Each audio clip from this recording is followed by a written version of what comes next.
अस्सलामुअलैकुम। ज़ूलॉजी का आज हम लेक्चर 1 पढ़ेंगे, चैप्टर 4 रिप्रोडक्शन का। और आज मैं इसी के साथ साथ हूँ तलहा सलीम और मैं बात कर रहा हूँ वी ट्यूशन से, जो कि पाकिस्तान का पहला free of cost learning platform है। This video is only for educational purpose. So हम लेक्चर की तरफ चलते हैं और आज हम ज़ूलॉजी का चैप्टर 1 पढ़ेंगे, which is reproduction in animals. तो रिप्रोडक्शन क्या होती है कि रिप्रोडक्शन आसान अल्फाज में कहते हैं कि जिस ऐसा प्रोसेस जिसके थ्रू कोई एक नया इंडिविजुअल या नया ऑफस्प्रिंग प्रोड्यूस हो, ये रिप्रोडक्शन कहलाता है।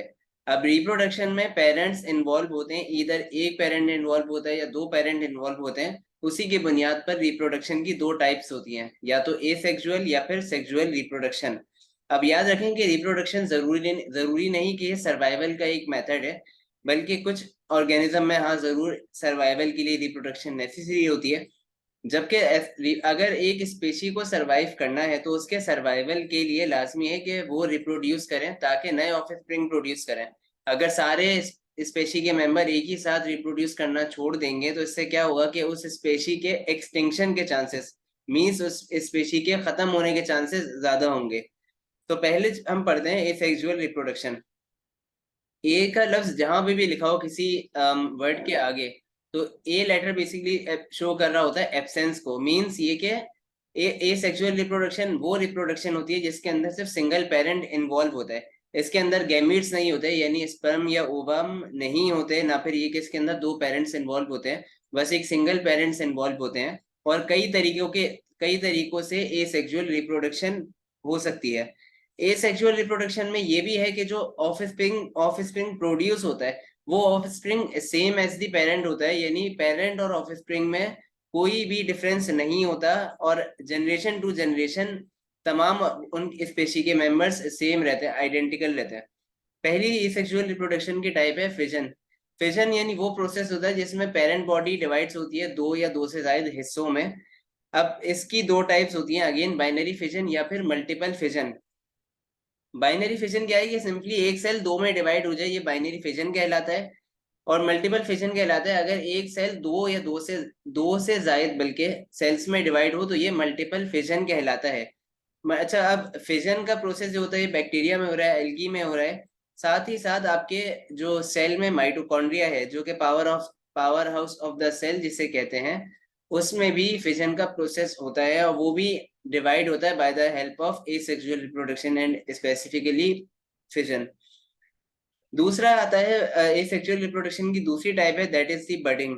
बडिंग में क्या होता है कि एक एडल्ट है सपोज, अब यहाँ पर ये एडल्ट सी स्पंज है, क्योंकि मोस्टली स्पंजेस में ही बडिंग का प्रोसेस हो रहा होता है।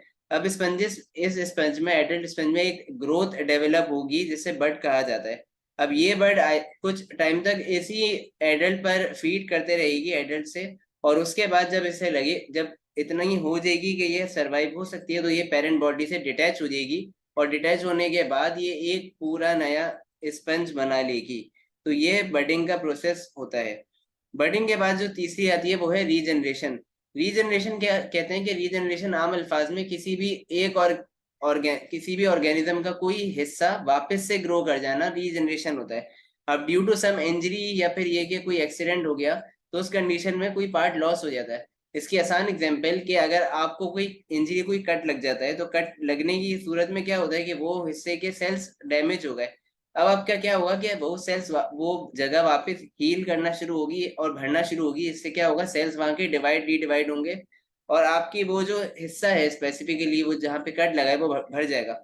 लेकिन अगर अगर किसी की उंगली कट जाती है तो उंगली वापस रीजनरेट यानी पूरी उंगली नहीं बन सकती।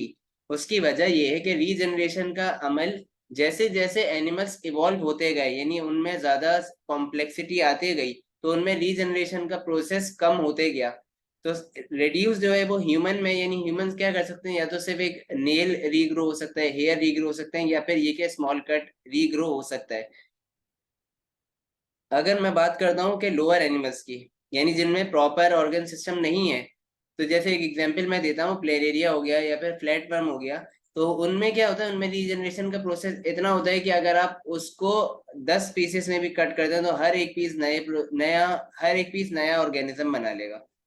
तो ये रीजनरेशन होता है, उसके बाद फ्रेगमेंटेशन आता है। फ्रेगमेंटेशन तकरीबन सेम ही होता है, बस फ्रेगमेंटेशन में क्या होता है कि एक ऑर्गेनिज्म अब फ्रेगमेंट्स में कुछ टूटता है, वो अपने मुख्तलिफ हिस्सों में टूट जाता है। जैसे स्टारफिश की एग्जांपल है, स्टारफिश में रीजनरेशन भी होती है, यानी स्टारफिश में इतनी रीजनरेशन है कि इसके आप 5 आम काट दें तो हर एक आम एक नई स्टारफिश बना लेगा। फ्रेगमेंटेशन में जस्ट क्या होता है कि एक कोई भी एक पार्ट जो होता है, जो और एडल्ट होता है या कोई भी एक पेरेंट होता है, वो अपने मुख्तलिफ हिस्सों में टूट जाता है और हर एक हिस्सा एक यानी एक फ्रेगमेंट कहलाता है, और हर फ्रेगमेंट एक नया इंडिविजुअल बना लेता है। ये प्रोसेस कहलाता है फ्रेगमेंटेशन। अगली आती है पार्थिनोजेनेसिस। पार्थिनोजेनेसिस का लफ्ज हो सकता है आप लोगों ने सुना हो। पार्थिनोजेनेसिस में क्या होता है कि पार्थिनोजेनेसिस की मैंने एग्जाम्पल यहाँ पे लिखी हुई है। एक तो प्रोसेस मेल हनी बीज में होता है, या आंट्स में होता है, या वॉस्प इंसेक्ट्स में हो रहा होता है मोस्टली ना। सपोज अच्छा, अब यहाँ पर एक फीमेल बी है जिसमें नंबर ऑफ क्रोमोसोम 2n, यानी सपोज ये डिप्लॉयड फीमेल बी है जिसके नंबर ऑफ क्रोमोसोम 2n है। इसमें क्या होता है, अब मियोसिस का प्रोसेस होता है। मियोसिस में क्या होता है कि मियोसिस में सेल जब डिवाइड होता है तो नंबर ऑफ क्रोमोसोम्स रिड्यूस यानी हाफ हो जाते हैं। तो 2n का हाफ इज सिंगल n। अब जो डिप्लॉयड ये फीमेल भी है, इसने जब एग ले किया तो एग जो है उसमें सिर्फ सिंगल एक यानी क्रोमोसोम हाफ, ये रिड्यूस क्रोमोसोम्स है, हाफ क्रोमोसोम्स है। अब वही हाफ क्रोमोसोम विदाउट फर्टिलाइजेशन यानी विदाउट दी मेटिंग, ये जो ये जो एक एग है ये ग्रो करके एक प्रॉपर ऑर्गेनिज्म यानी मेल बी बना लेगा। क्योंकि जो बीज हैं उनमें क्या होता है कि फीमेल डिप्लॉयड होती है जबकि मेल जो होता है वो हैप्लॉयड होता है। अब अगर इनको फीमेल बनानी है तो उस कंडीशन में क्या होगा कि जो फीमेल है वो डिप्लॉयड है, इसमें 2n नंबर ऑफ क्रोमोसोम्स हैं, डबल है। तो अब सपोज के 20, एक मैं एग्जांपल दे रहा हूँ, जरूरी नहीं कि फीमेल में इतना होता है। 26 सपोज नंबर ऑफ क्रोमोसोम्स है।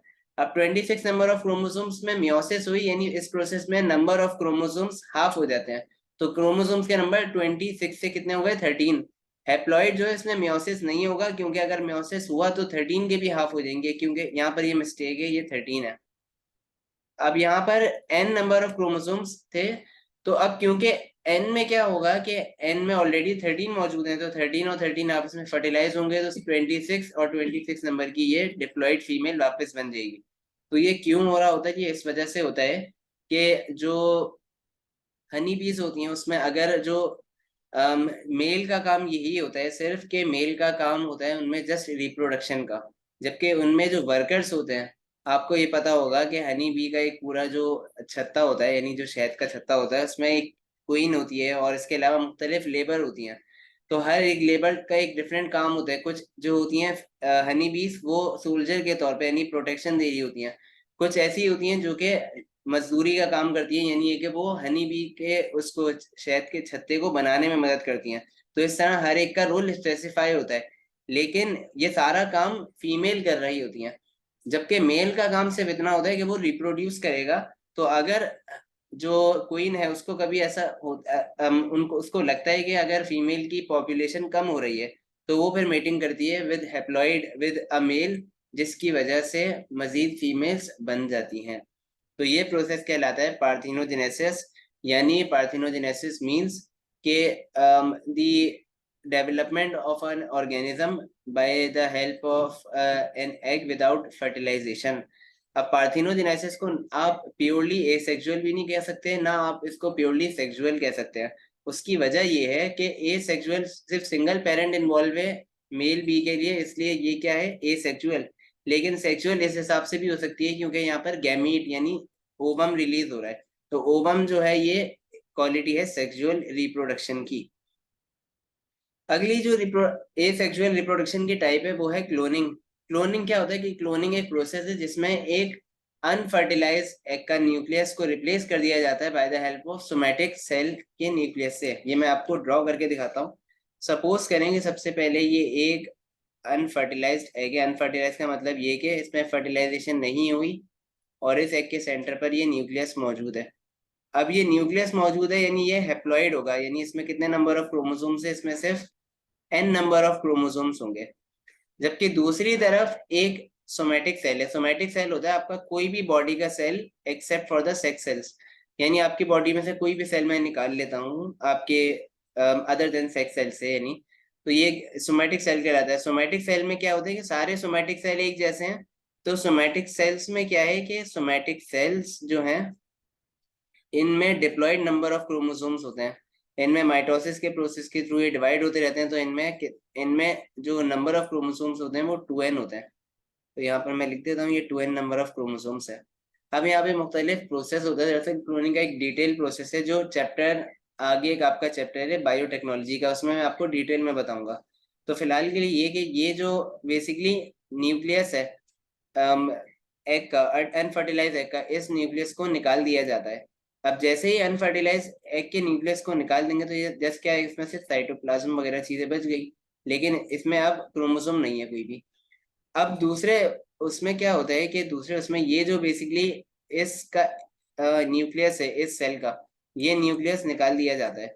अब जैसे ही ये न्यूक्लियस निकाला तो इस न्यूक्लियस को इंट्रोड्यूस करवा दिया जाता है इन दिस एग। अब एग में क्या खासियत है कि इसका साइटोप्लाज्म तो एग का है, लेकिन इसमें न्यूक्लियस किसका है, सोमैटिक का। तो अब इसमें कितना है, 2n नंबर ऑफ क्रोमोसोम्स, यानी विदाउट फर्टिलाइजेशन आपने एक सेल बना दिया।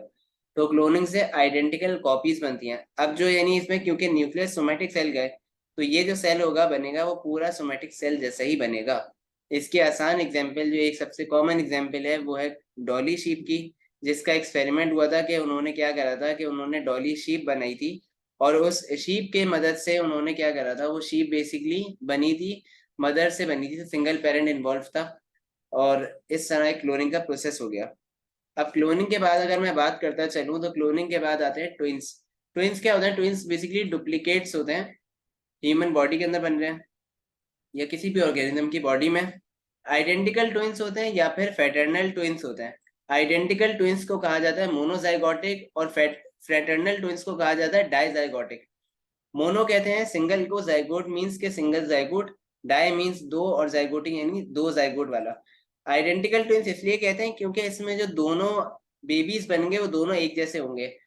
सपोज सबसे पहले स्पर्म और ओवम आपस में फर्टिलाइज हो गए, और इनके फर्टिलाइजेशन के बाद वो पूरा प्रोसेस हुआ, जाइगोट बना।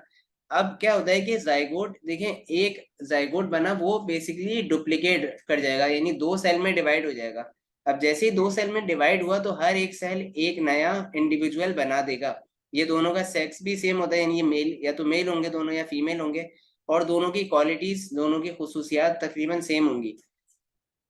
इसके ऑपोजिट फ्रेटर्नल ट्विंस जो होते हैं, जो डाइजाइगोटिक ट्विंस होते हैं, इसमें क्या होता है, ये ऐसे ट्विंस होते हैं जिनमें दो स्पर्म्स दो अलग ओवम से फ्यूज होके दो अलग ऑर्गेनिज्म, यानी दो अलग इंडिविजुअल बनाते हैं। तो ऐसे आपने देखा होगा कि कुछ ऐसे लोग होते हैं जो बोलते हैं भाई हम ट्विंस हैं, बहन भाई हैं, लेकिन दोनों की शक्लें मुख्तलिफ हैं बिल्कुल।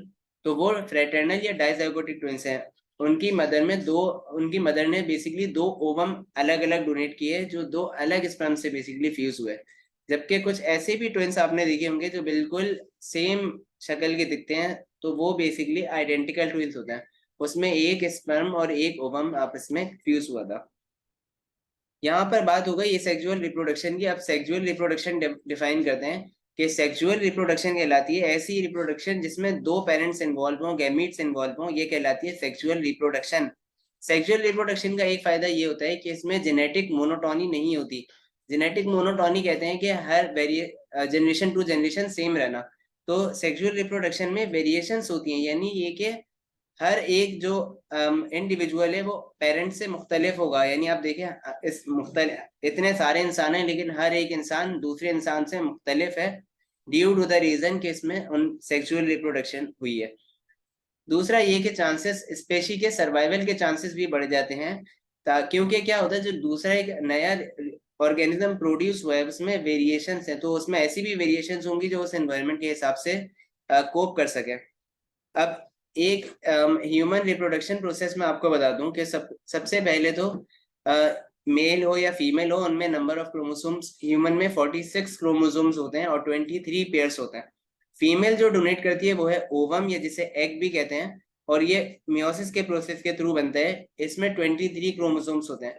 जबकि मैन की अगर मैं बात करूं, मर्द, तो वो बेसिकली जो डोनेट करता है वो स्पर्म्स डोनेट करता है। Sperms and egg both are the sex cells. अब ये दोनों आपस में फर्टिलाइज होकर जाइगोट बनाते हैं, और जाइगोट बनकर 23 क्रोमोसोम्स 46 क्रोमोसोम्स बन जाते हैं। अब ये जाइगोट फिर एम्ब्रियो बनाता है और उससे एक प्रॉपर ऑफस्प्रिंग बन जाता है। तो यहाँ पर बात हो गई रिप्रोडक्शन की। और नेक्स्ट लेक्चर में फिर एस्पेक्ट्स ऑफ सेक्सुअल रिप्रोडक्शन देखेंगे कि क्या कितने तरह की सेक्सुअल रिप्रोडक्शन होती है और क्या क्या चीजें रिक्वायर्ड है। तो हम ये सारी चीजें इसमें डिस्कस करेंगे। अगर आपको कोई भी क्वेरीज या कोई भी क्वेश्चन पूछना हो तो आप मुझसे व्हाट्सएप कम्युनिटी पर पूछ सकते हैं। इसके अलावा subscribe to our channel on YouTube. और अगर आपको कोई लेक्चर डाउनलोड करना हो या प्रेजेंटेशन तो आप हमारी वेबसाइट vtutions.com से डाउनलोड कर सकते हैं। आज के लिए मुझे दीजिए इजाजत। आपका देखने का बहुत शुक्रिया। अल्लाह हाफिज।